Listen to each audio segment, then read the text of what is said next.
Hello, and welcome to Care Talk, where we talk about how healthcare works or doesn't work in America and answer your health insurance and healthcare questions. Please text or call in your questions at 202-838-6837, and we'll answer them in future episodes. And be sure to subscribe to my channel or podcast wherever you get your podcasts. Today, our special guest is Allison Orris, the Senior Fellow and Director of Medicaid Policy at Center on Budget and Policy Priorities. Welcome, Allison. Thank you. Thank you for having me. Thanks for joining us. So let's start by talking about what is Medicaid and how it works in our healthcare system.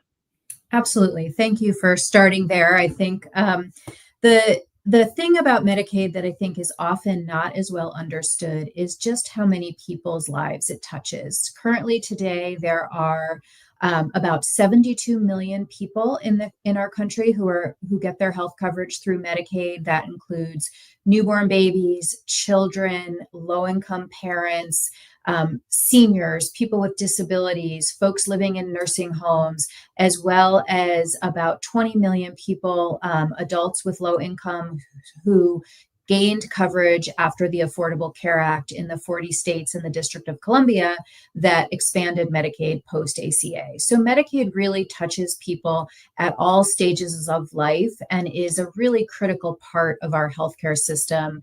KFF has done some recent polling that indicates that about 2/3 of people, of adults in our country, have some connection to Medicaid, their mom, their kid, otherwise, and that it's also a very popular program, which is something that I like to remind people. We've got a lot of policymakers saying that they're not going to cut in the budget debates Medicare or Social Security. And I think it's important to realize that Medicaid is popular across Democrats, Republicans, independents. And, one of the things that we talk a lot about is that Medicaid should also not be subject to deep cuts as part of a budget negotiation.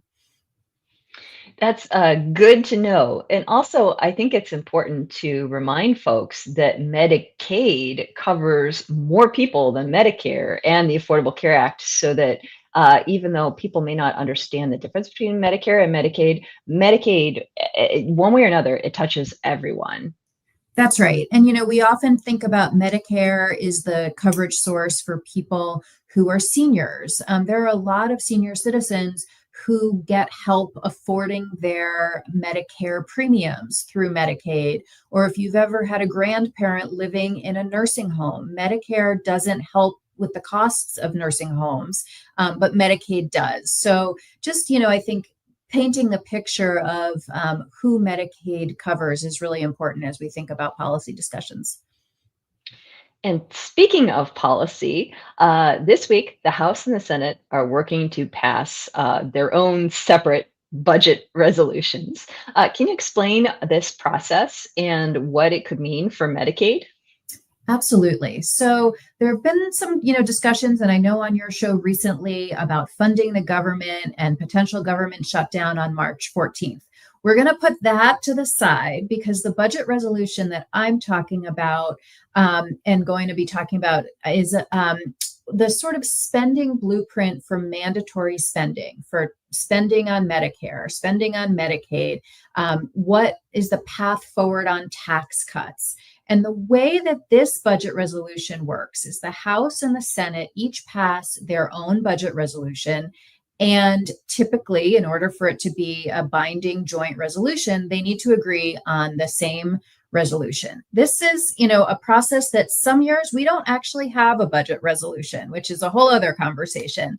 But the reason that this conversation is so important right now is that the Republican Congress, with its relatively thin margins, is seeking to use a process called the budget reconciliation, which gives some protections to legislation that will emerge later in the year, consistent with the budget resolutions that we're talking about.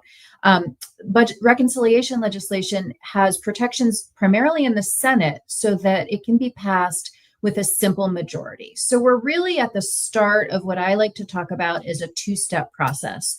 first, the House and the Senate pass a joint resolution, a joint budget resolution, and that's what unlocks this opportunity for reconciliation legislation to be passed later in the year. The reconciliation legislation is where we're going to see actual policies. Are there tax cuts? Are there cuts to Medicaid? Right now, the budget resolution is basically setting up a roadmap for that legislation. And it's very important because what the budget resolution says will direct the committees with jurisdiction over various programs to craft legislation later this year. And those committees have to follow the rules in the budget resolution in order to have the protection to get through the Senate with only 50 votes. So I know that that is a lot of detail, but where we are in the process right now is that last week the Senate passed its budget. The Senate passed its budget resolution, which paves the way for some tax cuts, some spending cuts. The House is headed to a vote on its budget resolution, potentially as early as Tuesday. And the House budget resolution is what you may be reading in the news, has set up at least $880 billion in potential cuts to Medicaid. And the way that this works is that the budget resolution says Energy and Commerce Committee, that's the committee that has jurisdiction over Medicaid, you've got to cut spending in the budget reconciliation legislation by $880 billion. It also, in the budget resolution, sets the stage for tax cuts. So we're in an environment where the House is considering major tax cuts to be paid for by cutting Medicaid, cutting nutrition programs, cutting other programs. And that's what we're expecting the House to vote on later this week. That will then lead to a process where the House and the Senate need to come to agreement on a joint budget resolution to sort of sync up their approach for moving forward. Because right now we've got two very different approaches in the House and the Senate. Mm-hmm. And so we'll get to what happens if the House passes one thing and the Senate passes another. What happens if the Senate passed their thing, which they already did? What happens if the House does not pass something in the next couple weeks? So there's a couple options. The House could take up the Senate's resolution. That's one option. Or we could just sort of move on. And there's opportunities for legislation to emerge later in the year that could threaten Medicaid, could threaten other social programs, but it wouldn't have that reconciliation protection. And so then we would be in an environment where the Senate would need 60 votes, which would require some Democratic support to make major policy changes, either tax cuts or spending cuts. I should also say that because of some technical details about the budget process, the House and the Senate could try again later in the year. And that's actually one of the sort of sticking points right now. The House is sort of operating on the approach of one big reconciliation bill that would deal with tax cuts, that would deal with immigration, border, all of those kind of different policy ideas that are on the Republican policy agenda. The House is thinking do that in one bill. The Senate has been saying, let's do this piecemeal. So their smaller budget resolution that passed last week, sort of set the stage for the first of two bills. So there's a lot of uncertainty about what might happen later in the year, but I think you can see from some of the news that we've been seeing that the House is really pushing to advance its vision of a bill that would essentially cut Medicaid to finance major tax cuts.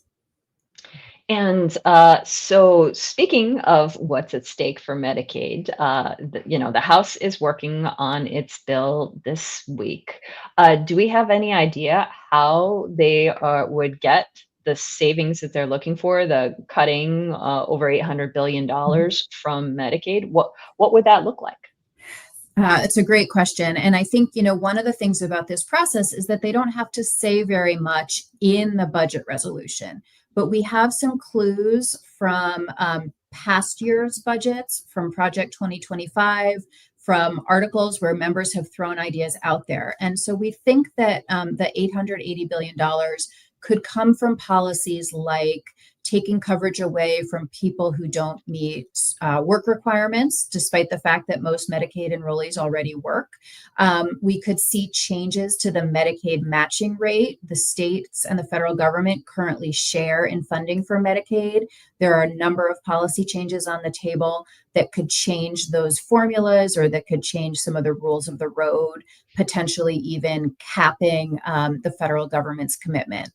All of the changes that we are seeing potentially on the table would likely shift costs to states. They would be left with a big hole in their budgets and would drive changes in eligibility, reductions in eligibility. People could lose coverage, they could lose benefits, they could have higher costs. We could see providers suffering if their rates are dropped. So although we don't have specifics, when you look at the sort of policy proposals we've seen in the past, and you look at how the math adds up, it's really hard to see how we wouldn't see across the board people being harmed by the cuts of the magnitude that are currently being discussed in Congress. And I think that's an important point, that some legislators may say that they are not cutting benefits, that they're cutting out waste and so on, but their whole math relies on finding billions of dollars in savings. And where do you get savings? From cuts. So everything they are planning for people to lose their health insurance, because that's where the money is. And that's what they need to pay for the tax giveaways to billionaires. That's right. And I think the important thing at this stage of the debate is that the budget resolution will lock Congress into a path to make those cuts. And so it's important right now to be calling out, just as you just did, the fact that an $880 billion cut, or even a cut anywhere in that neighborhood, is going to harm people. And certainly, we can have a conversation about addressing fraud, but this is not about fraud. This is about cutting coverage and hurting people's access to healthcare, which is not, what was a topic in the election, I think, to any degree. This will make coverage more expensive for people and result in people losing coverage and having increased hardship. Mm-hmm.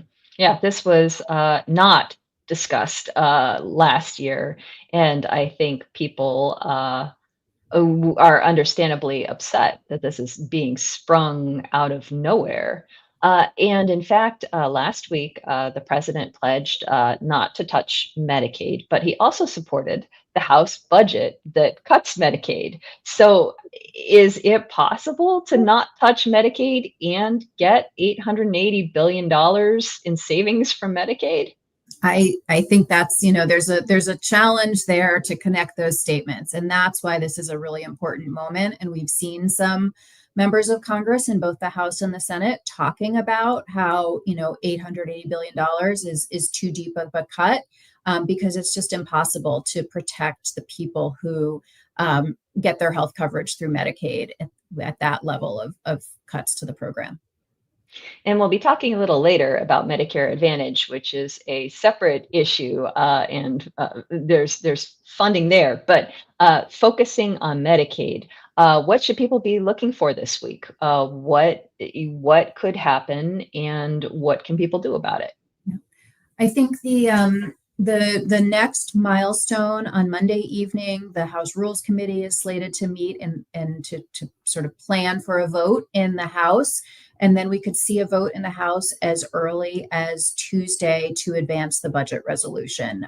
We know that there are many people making calls to express their concerns about the level of cuts that's being considered in Congress. And so that, I think is ongoing this week. But to continue to remind lawmakers about the ways in which Medicaid impacts people and how cuts would impact communities across the country. And, we certainly talk about, every state has a high number of Medicaid enrollees, every district. But when we think about rural communities, when we think about people of color, those are populations that could be disproportionately impacted. And certainly I think understanding that cuts of the magnitude that the House is considering don't leave people untouched is really important in this moment.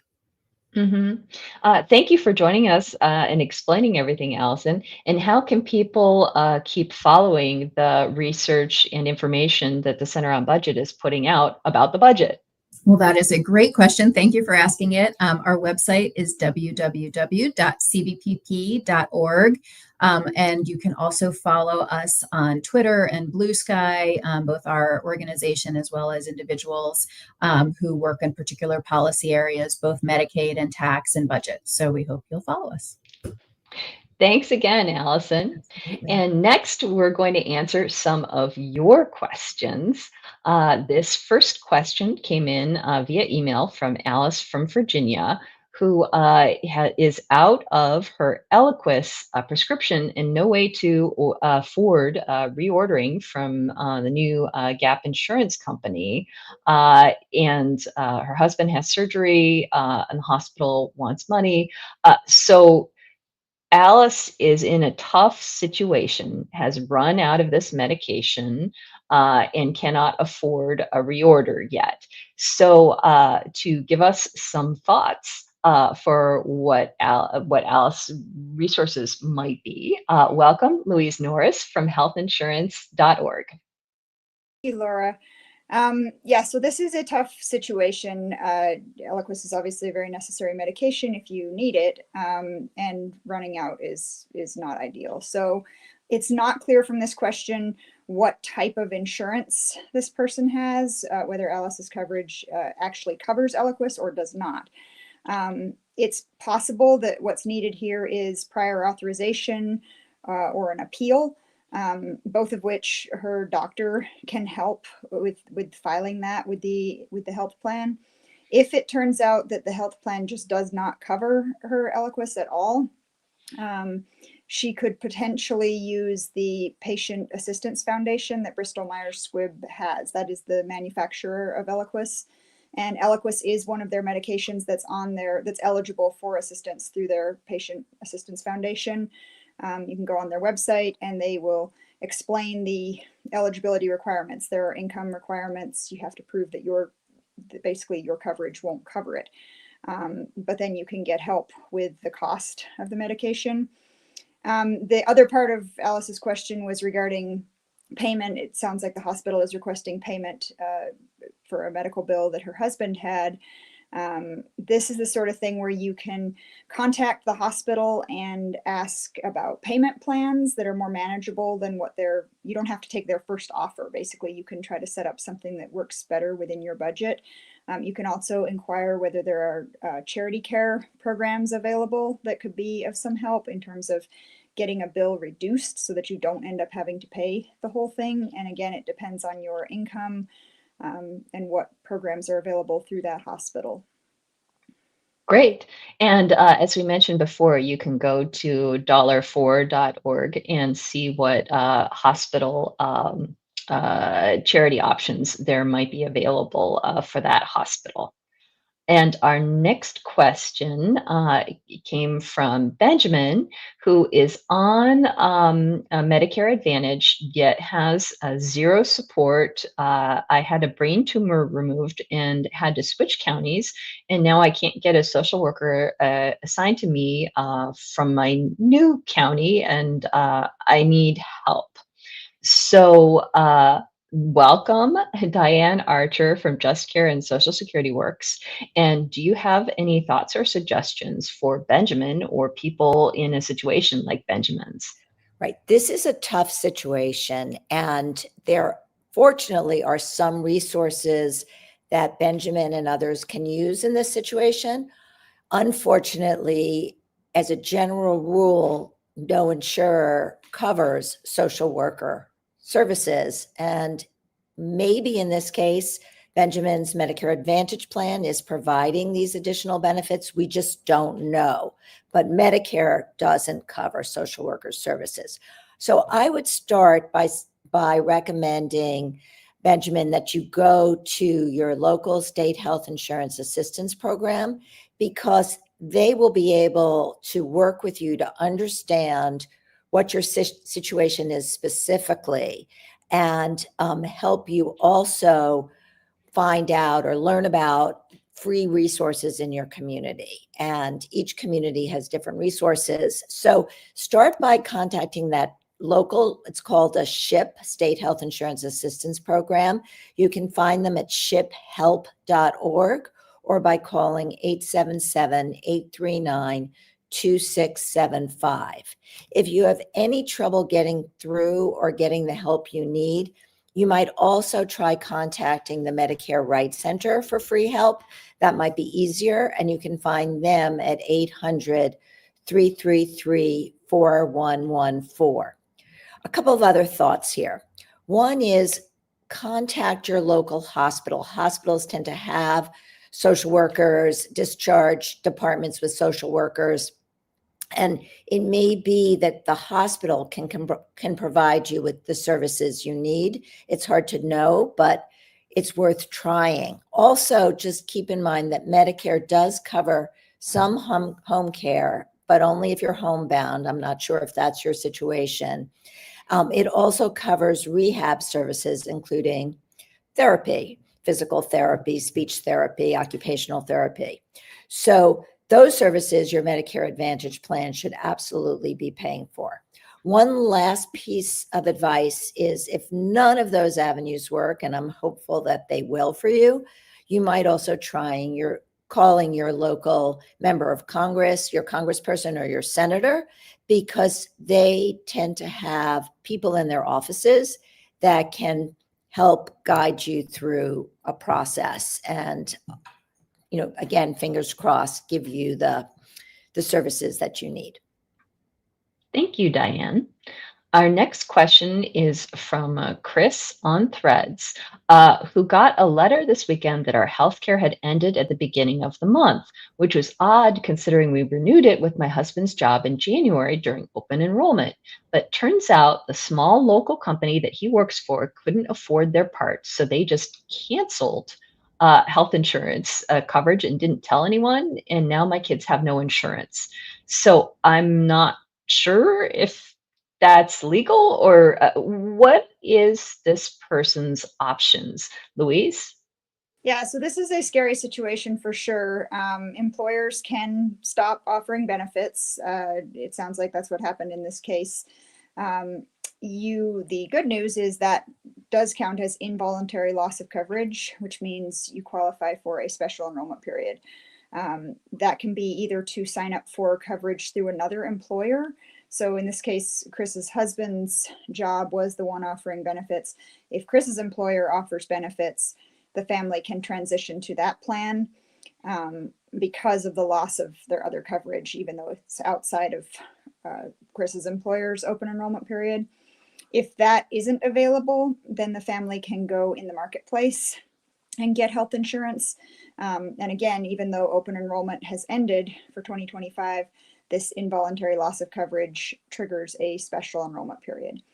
So you would need the letter that shows that you lost that coverage. That is your proof that you qualify for a special enrollment period. And if you don't have access to another employer's plan, you'll be going through the marketplace, which just started healthcare.gov. There are 20 states that don't use healthcare.gov. If you're in one of them, you will just be directed to the correct state-run website. So you can start at healthcare.gov no matter where you live. And then depending on your household income, you might qualify for financial assistance with the coverage.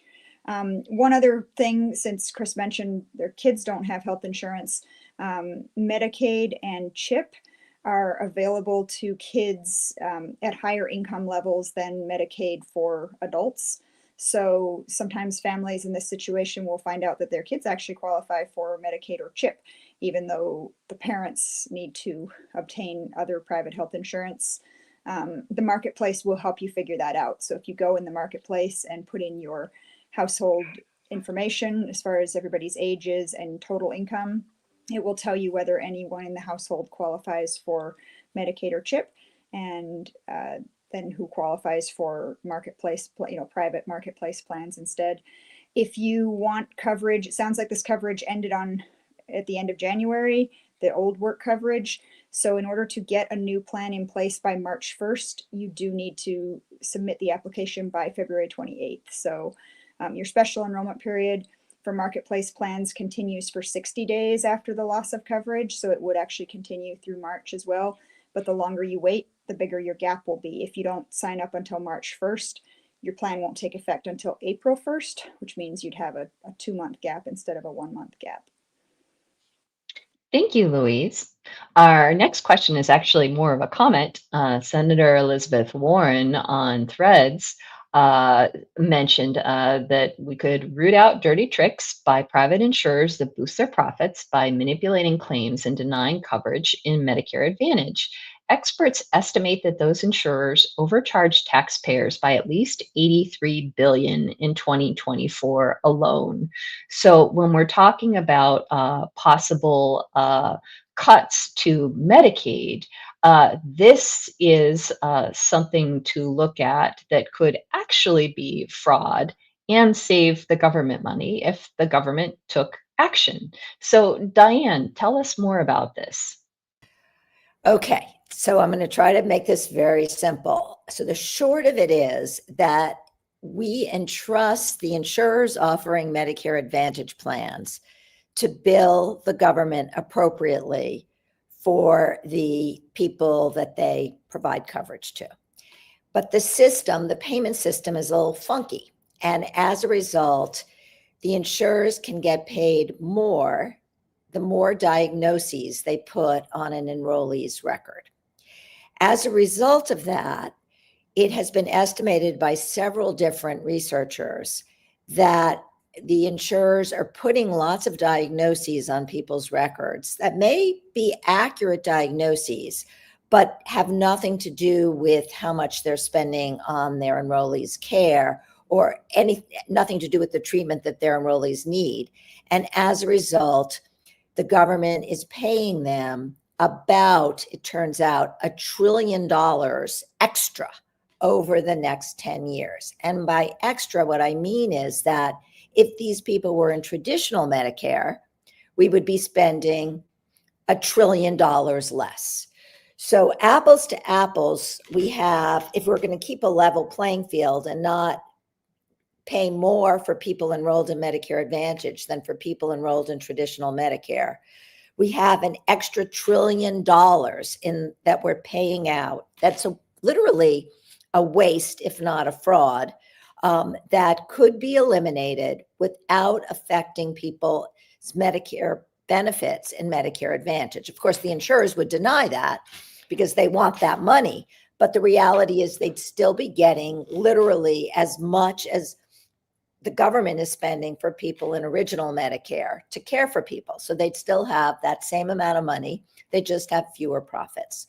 So this is a long way of saying that there's no need to cut $880 billion from Medicaid and harm low-income Americans who need the benefits of Medicaid, or kick them off Medicaid or reduce their benefits, whatever will happen as a result. And we know it will be tragic, because there is this $1 trillion in waste. And in addition to the fact that there's this waste that can be eliminated, there is also the reality that these overpayments are eating into the Medicare trust fund and hurting Medicare and its solvency. And in addition, as well, it is driving up everyone's Medicare Part B premiums. So by eliminating the waste and the fraud in Medicare Advantage, the government could protect Medicaid, and it could protect the Medicare Advantage system from abuse. All it would be doing is not allowing the health insurers in Medicare Advantage to continue to gouge taxpayers and people in Medicare. It would reduce their profits. And that seems completely appropriate given where we are with Medicare and Medicaid today. Thank you, Diane. And I think it's also important to have the larger discussion of what are our budget priorities, and we're trying to find this money to finance bigger tax breaks for billionaires and corporations. If we're looking to find savings, I think there are better things to spend that money on, such as expanding healthcare so that more Americans can get the healthcare they need and deserve. But unfortunately, that is not what the House is planning to vote on this week. Unfortunately not. Yeah. So stay tuned for what the results of the votes this week, whether Medicaid continues to be on an immediate chopping block or whether this is something that's going to continue to be discussed over the next few weeks.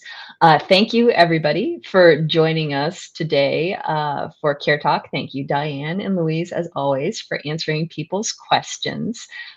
Please text or call in your questions to 202-838-6837.